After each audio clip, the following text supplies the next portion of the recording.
Some maybe would say that people are rushing with trade deals. I would say that CETA again is not a trade deal which had been rushed. It was negotiated for years, it was on media for 2 years. So I think if we want to be a serious politicians, a serious European Union, serious community, we have to sometimes put also the dot at the end of the sentence and finish some deal, because world is waiting for our response.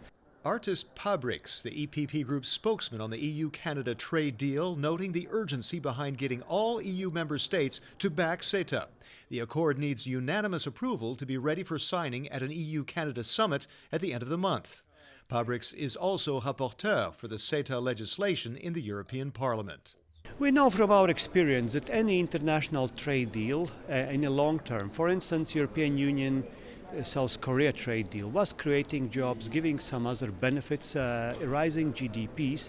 The same will happen with CETA. Supporters of CETA, or the Comprehensive Economic and Trade Agreement, see it as a win-win, eliminating import duties on both sides, saving European exporters some 500 million euros a year. That means more exports, that means more jobs. At the same time, they say it respects high environmental, consumer, and labor standards. It will definitely help also small and medium-sized enterprises, which are particularly vulnerable because of our crisis with Russia, because of the general stagnation of our economy. But CETA's critics are fighting hard to derail it. In the latest such move, Belgium's Wallonia Regional Parliament voted against CETA, and the federal government was seeking a compromise solution.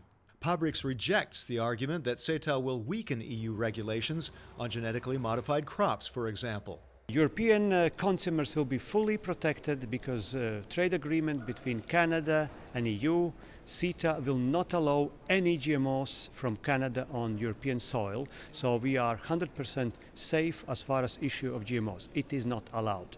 Pabriks also argues national authorities won't lose their powers over trade.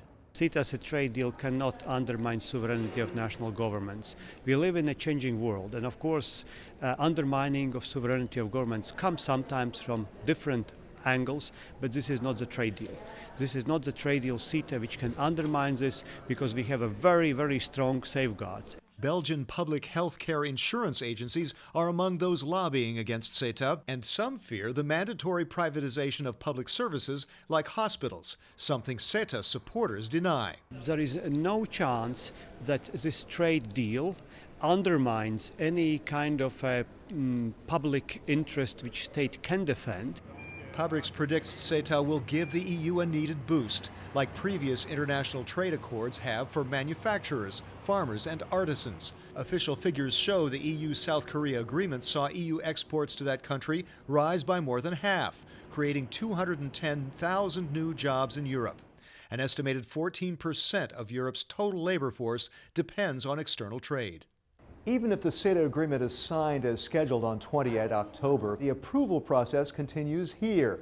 The International Trade Committee will consider amendments before voting on CETA in early December. A final plenary vote is expected by January. Find out more about the activities of the largest political force in Parliament by checking eppgroup.eu. Thanks for watching, and see you again soon.